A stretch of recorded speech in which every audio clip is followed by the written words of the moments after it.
Welcome to Integrated Medicine Perspective. I'm Dr. Wenli Liu. Today, we're going to talk about the comments and questions following my videos. I really appreciate you leaving comments and questions, so thank you. I did combine the comments and questions from both of my English and the Chinese channels, and I also grouped them by topics. So they're not necessarily chronologically in order. Today, we're going to talk about cancer-related comments and questions. One question is about the significance of the association between lack of sun exposure and prostate cancer risks. How do we use such information in our daily life? So the question really asks about whether the correlation between lack of sun exposure and prostate cancer being random or a causative relationship. The reason I talked about the correlation between lack of sun exposure and prostate cancer development was because I did not think the correlation was random. The two large studies I quoted in the video included significant confounding factors in their analysis. And also the study was from two different areas, one in America, the other one in Finland. That's one reason. Another reason is that lack of sun exposure is also linked to risks of other cancers, such as breast cancer, colon cancer, and ovarian cancer. One Swedish study reported that lack of sun exposure is linked to higher total mortality rate to the extent as bad as smoking. So that study finding, I would say it's very alarming at the same time, very significant. So have there been studies investigating possible mechanisms of lack of sun exposure causing cancer? Not in humans, but an animal study reported that both vitamin D supplement and ultraviolet radiation reduced the tumor size of the study mice, intestinal tumor size. But only ultraviolet radiation reduced in those intestinal tumor turning into malignant tumors, meaning from benign intestinal tumors turning into cancer. So the study suggested that lack of sun exposure being a cause of cancer. At the same time, the mechanism included, but was not limited to vitamin D actions. Now, how do we use such information in our daily life? We know sun exposure is a double sword. On one hand, we need sun exposure for vitamin D production. At the same time, we also needed to avoid skin damages by the sun. It is estimated that 15 to 20 minutes daily sun exposure is adequate for vitamin D production. We know our skin pigment can affect the efficacy of vitamin D production. Lighter skinned people do not necessarily require a lot of sun exposure for vitamin D production, but at the same time, they are much more prone to skin damages by the sun. So I think maybe the amount of sun exposure should be individualized by risks of skin cancer development, vitamin D production, and possibly risks of other cancers and diseases. One comment is about Detroit area is the third highest rate of prostate cancer in the world, and why is that? Well, Detroit area definitely has high prostate cancer rate, but it's not necessarily a third in the world. The average prostate cancer rate is 31 per 10,000 men in the world, and Detroit is 103. So, and that is about 3 times as high as the world average. Now, why is that? The cause might be multiple. Lack of sun exposure, as we talked about, could possibly be one contributing factor, but age obviously is a significant factor, especially age over 65. Family history can be a significant factor, and race can be a significant factor. African Americans are at much higher risk for developing prostate cancer than other ethnic groups. In addition, dietary patterns and lack of physical activities could also be risk factors. One question is about taking grapeseed extract, whether it's beneficial for people with prostate cancer diagnosis. As for the use of grapeseed extract for prostate cancer, there has not been high quality evidence to support its use. What I mean by high quality evidence is that I'm talking about randomized controlled trials or high quality observational evidence. So when we don't have good quality of evidence, how should we approach such a statement?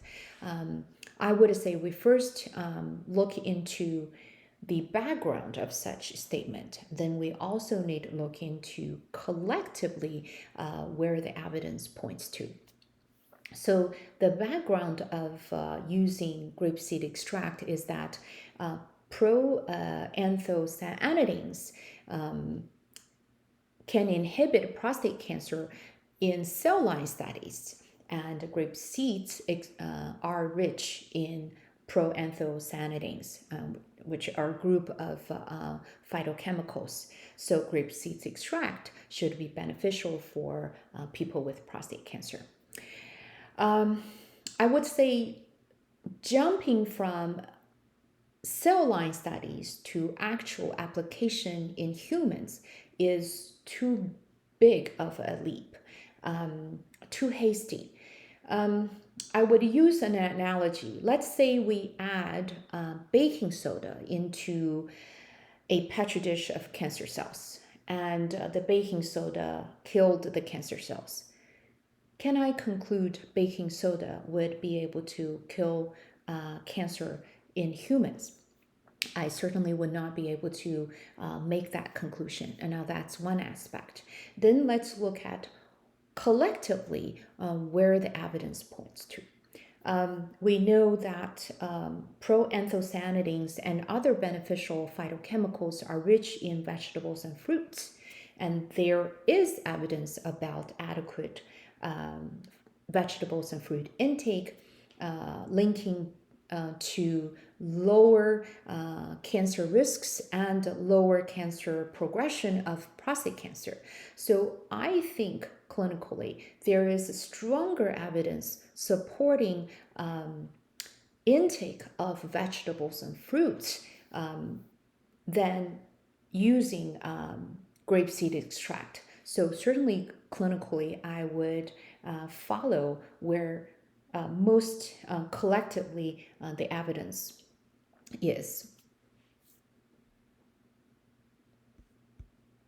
One question is about intravenous vitamin C use between cancer treatment. Would intravenous vitamin C use have negative effect on anti-cancer treatment?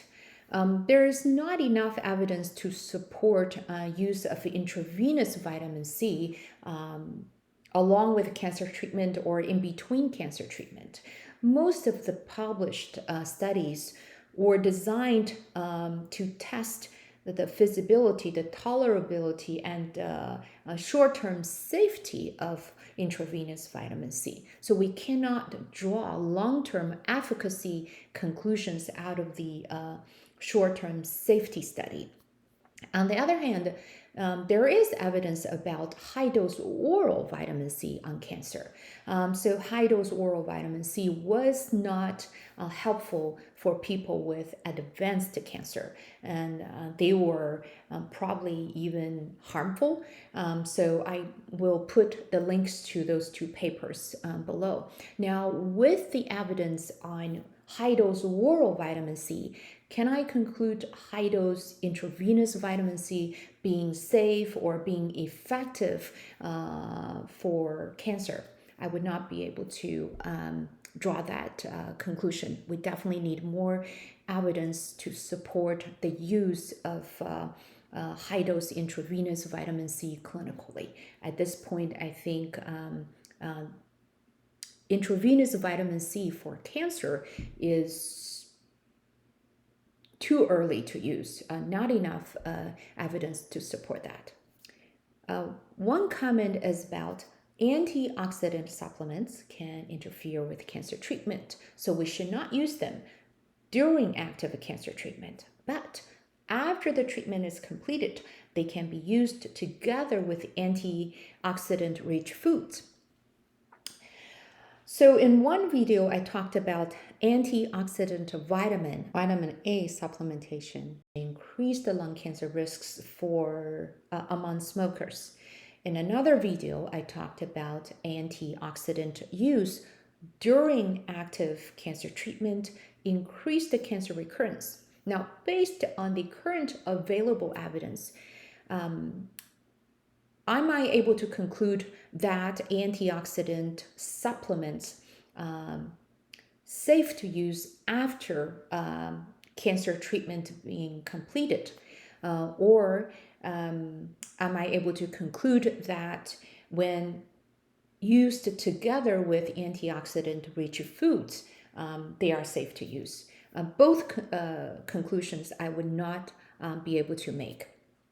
On the other hand, I wanted to stress that antioxidant-rich foods and antioxidant supplements are completely two different entities, let's say, because antioxidant supplements are pure antioxidants, but antioxidant-rich foods come with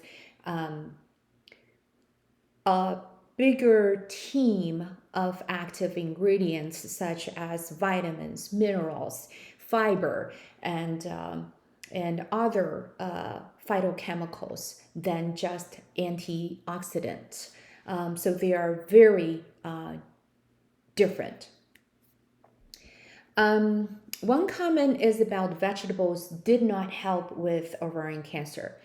I certainly do not know the exact background of that comment, but it is quite common for people at the time of the cancer diagnosis or at the time of cancer treatment start, change their diet to vegetable-based diet. Now, it is important to add vegetables to one's diet or increase vegetables to the appropriate amount. But during active cancer treatment, the diet should be plant-based, not necessarily vegetable-based. Those two diets are different. Now, vegetables can provide a great amount of vitamins, fiber, antioxidant, or beneficial phytochemicals. But generally speaking, they are low in calorie, low in protein, especially leafy vegetables. So during active treatment, the dietary strategy should be for correcting the underlying nutritional deficiency or correcting the underlying metabolic disturbances. So the whole goal of a dietary strategy is to reach better nutritional status, better metabolic status. So our focus should not be only on antioxidant-rich vegetables. One comment is about fasting is very beneficial for cancer patients. Now, there still is not enough evidence to support the clinical application of fasting as a method for cancer patients.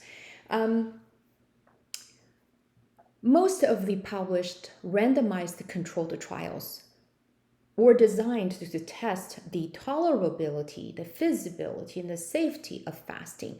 So again, we cannot draw the conclusion of long-term benefits out of those studies.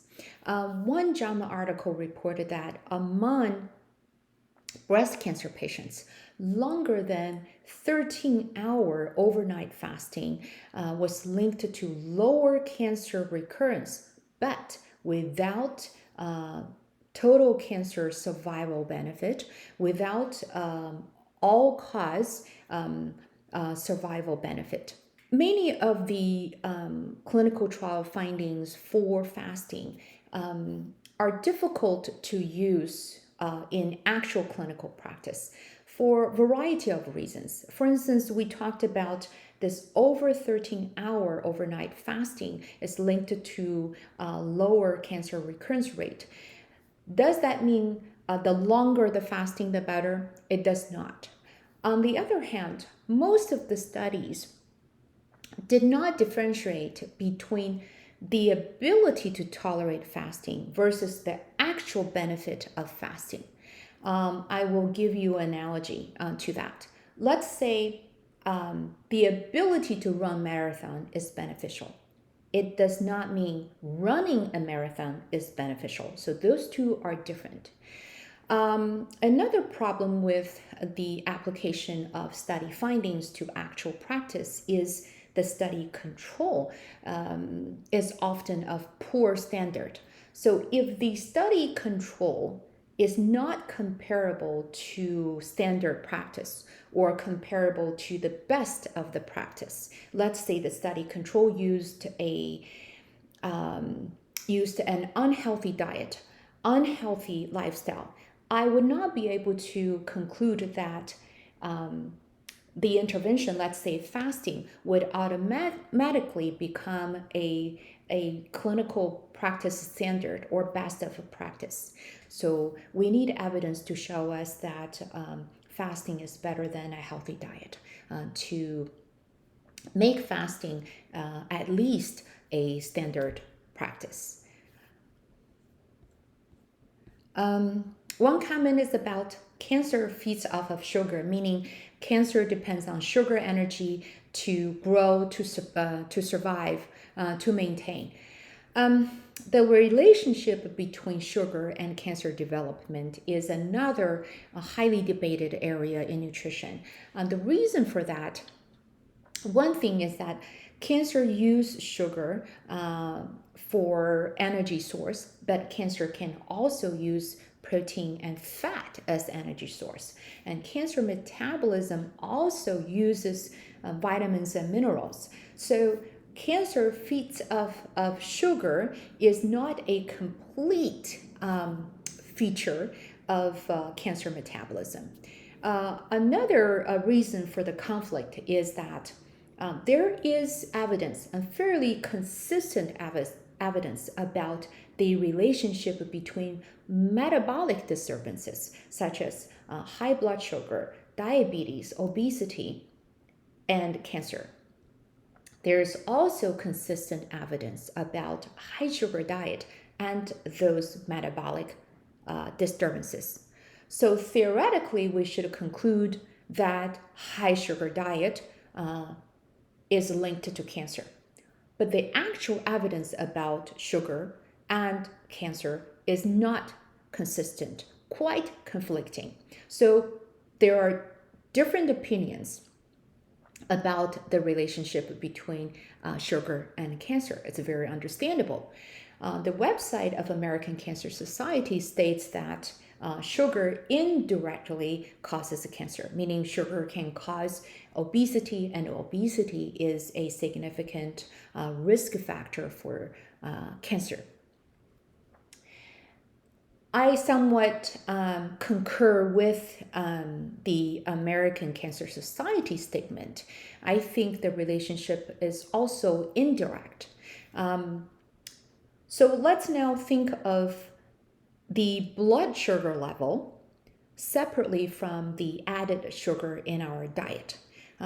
If our metabolism is strong, our sugar management ability is strong, then a high sugar intake, let's say 75 grams as the sugar tolerance test, may not cause elevated blood sugar because we have a good amount of sugar managing ability. We don't have insulin resistance. So then the high sugar is not necessarily linked to the consequence of metabolic disturbances, let's say cancer we're talking about. On the flip side, if our sugar managing ability is poor, we have poor insulin resistance, then even low added sugar amount, let's say only 20 grams in the diet, but we could already, it can already result elevated blood sugar. Then you get to see the consequence of that metabolic disturbance. Cancer we're talking about here. So then the conflicting relationship will be manifested. Low sugar linked to cancer, but high sugar was not.